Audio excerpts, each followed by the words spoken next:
Previous ವಿಡಿಯೋದಲ್ಲಿ ನಾವು ತಿಳ್ಕೊಂಡೆವು accounting ಅಂದರೆ ಏನು ಅಂತ.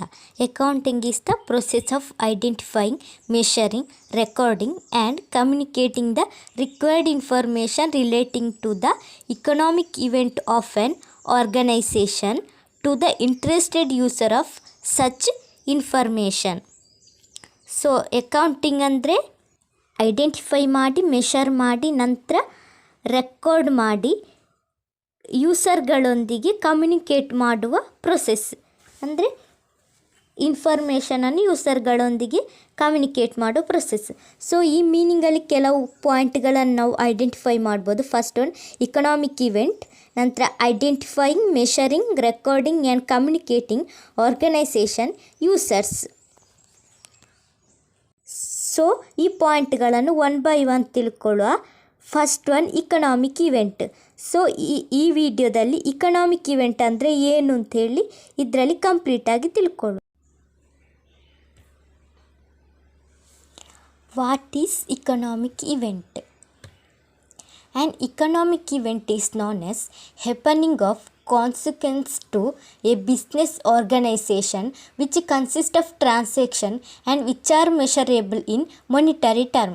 ಇಕನಾಮಿಕ್ ಇವೆಂಟ್ ಅಂದರೆ ಇದು ಬಿಸ್ನೆಸ್ಸಿಗೆ ಸಂಬಂಧಿಸಿದ ಟ್ರಾನ್ಸಾಕ್ಷನ್ ಆಗಿರಬೇಕು. ಹಾಗೆ ಅದನ್ನು ಟ್ರಾನ್ಸಾಕ್ಷನ್ಗಳನ್ನು ಮನಿಯ ರೂಪದಲ್ಲಿ ಇದು ಮೆಷರ್ ಮಾಡಲಿಕ್ಕೆ ಸಾಧ್ಯ ಆಗಬೇಕು. ಅಂದರೆ ಮೊನಿಟರಿ ಟರ್ಮಲ್ಲಿ ಮೆಷರ್ ಮಾಡಲಿಕ್ಕೆ ಸಾಧ್ಯ ಆಗಬೇಕು. ಒಂದು ಮನಿಯ ರೂಪದಲ್ಲಿ ಎಕ್ಸ್ಪ್ರೆಸ್ ಮಾಡಲಿಕ್ಕೆ ಸಾಧ್ಯ ಆಗಬೇಕು. ಇಂಥ ಇವೆಂಟ್ಗಳನ್ನು ಇಕನಾಮಿಕ್ ಇವೆಂಟ್ ಅಂತ ಕರೀತಾರೆ. For example purchase of machinery, ಇದೊಂದು ಇಕನಾಮಿಕ್ ಇವೆಂಟ್. ಯಾಕಂದರೆ ಮೆಷಿನರಿಯನ್ನು ಪರ್ಚೇಸ್ ಮಾಡಿದ್ದಲ್ಲಿಂದ ಅದನ್ನು ಇನ್ಸ್ಟಾಲ್ ಮಾಡೋವರೆಗೆ ತುಂಬ ಇರ್ತದೆ. ಆ ಎಕ್ಸ್ಪೆನ್ಸ್ಗಳನ್ನು ಮನಿಯ ರೂಪದಲ್ಲಿ ನಮಗೆ ಮೆಷರ್ ಮಾಡ್ಬೋದು. ಸೊ ಇದು ಇಕನಾಮಿಕ್ ಇವೆಂಟ್.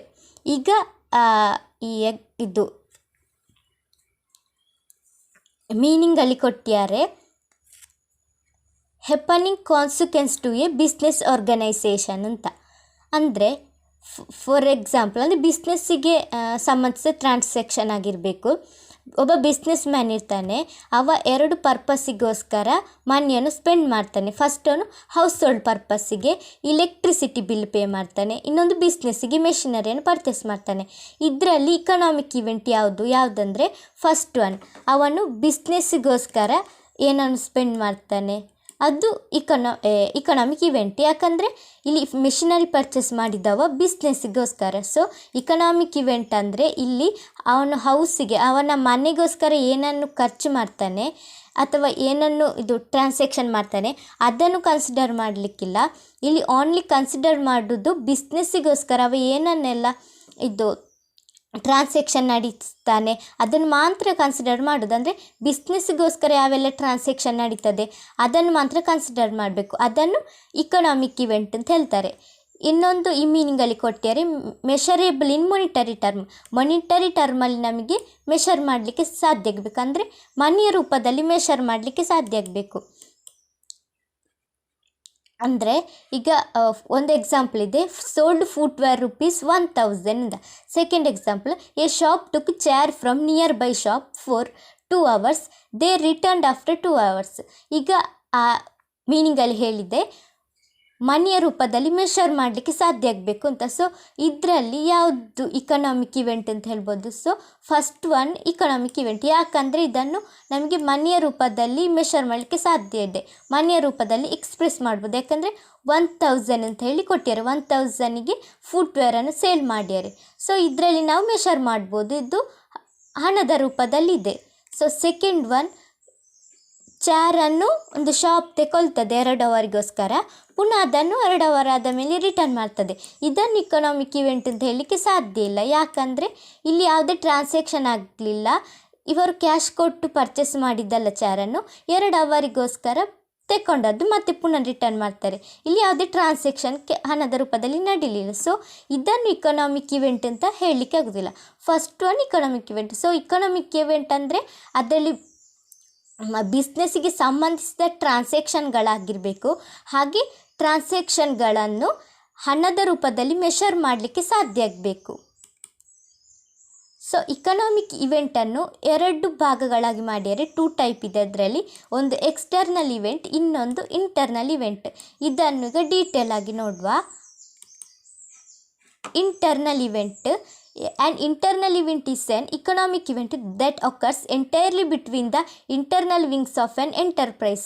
ಇಂಟರ್ನಲ್ ಇವೆಂಟ್ ಅಂದರೆ ಇದೊಂದು ಇವೆಂಟ್, ಇದು ಆರ್ಗನೈಸೇಷನ್ ಒಳಗೆ ನಡೆಯುವ ಟ್ರಾನ್ಸಾಕ್ಷನ್ಗಳಾಗಿರ್ತದೆ. ಅಂದರೆ ಆರ್ಗನೈಸೇಷನ್ನ ಒಳಗಾಗಿರ್ಬೋದು, ಅಂದರೆ ಆರ್ಗನೈಸೇಷನ್ಗೆ ಸಂಬಂಧಿಸಿದ ಪರ್ಸನ್ಗಳೊಳಗಾಗಿರ್ಬೋದು ಅಥವಾ ಡಿಪಾರ್ಟ್ಮೆಂಟ್ಗಳೊಳಗಾಗಿರ್ಬೋದು ನಡೆಯುವ ಟ್ರಾನ್ಸಾಕ್ಷನ್ಗಳನ್ನು, ಇವೆಂಟ್ಗಳನ್ನು ಇಂಟರ್ನಲ್ ಇವೆಂಟ್ ಅಂತ ಕರೀತಾರೆ. For example, supply of raw material or components by store department to the manufacture department. ಇಲ್ಲಿ ಸ್ಟೋರ್ ಡಿಪಾರ್ಟ್ಮೆಂಟಿಂದ ಮ್ಯಾನುಫ್ಯಾಕ್ಚರ್ ಡಿಪಾರ್ಟ್ಮೆಂಟಿಗೆ ಮೆಟೀರಿಯಲನ್ನು ಸಪ್ಲೈ ಮಾಡ್ತಾರೆ, ಯಾಕಂದರೆ ಮ್ಯಾನುಫ್ಯಾಕ್ಚರ್ ಮಾಡಲಿಕ್ಕೆ. ಇಲ್ಲಿ ಇದು ಇಂಟರ್ನಲ್ ಇವೆಂಟ್, ಯಾಕಂದರೆ ಇಲ್ಲಿ ಸ್ಟೋರ್ ಡಿಪಾರ್ಟ್ಮೆಂಟ್ ಮತ್ತು ಮ್ಯಾನುಫ್ಯಾಕ್ಚರ್ ಡಿಪಾರ್ಟ್ಮೆಂಟ್ ಅನ್ನುವಂಥದ್ದು ಒಂದೇ ಬಿಸ್ನೆಸ್ನ 2 ಡಿಪಾರ್ಟ್ಮೆಂಟ್ ಆಗಿದೆ. ಸೊ ಇದರಲ್ಲಿ ಯಾವುದೇ ಇಂಟರ್ನಲ್ ಪರ್ಸನ್ ಇನ್ವಾಲ್ವ್ ಆಗೋದಿಲ್ಲ. ಇದು 2 ಬಿಸ್ನೆಸ್ನೊಳಗಿರುವ ಡಿಪಾರ್ಟ್ಮೆಂಟ್ ಆದ ಕಾರಣ ಇದು ಇಂಟರ್ನಲ್ ಇವೆಂಟ್ ಆಗಿದೆ. ಇಲ್ಲಿ ನಡೆಯುವ ಟ್ರಾನ್ಸಾಕ್ಷನ್ ಇಂಟರ್ನಲ್ ಇವೆಂಟ್. ಇನ್ನು external event, if an event involves transaction between an outsider and organisation. ಇಲ್ಲಿ ಔಟ್ಸೈಡರ್ ಮತ್ತು ಆರ್ಗನೈಸೇಷನ್ ಒಂದು ಟ್ರಾನ್ಸಾಕ್ಷನಲ್ಲಿ ಇನ್ವಾಲ್ವ್ ಆಗಿದ್ದರೆ ಅದನ್ನು ಎಕ್ಸ್ಟರ್ನಲ್ ಇವೆಂಟ್ ಅಂತ ಹೇಳ್ತಾರೆ. For example, payment of monthly rent to the ಲ್ಯಾಂಡ್ಲಾರ್ಡ್ಗೆ ಮಂತ್ಲಿ ರೆಂಟನ್ನು ಕೊಡ್ತಾರೆ.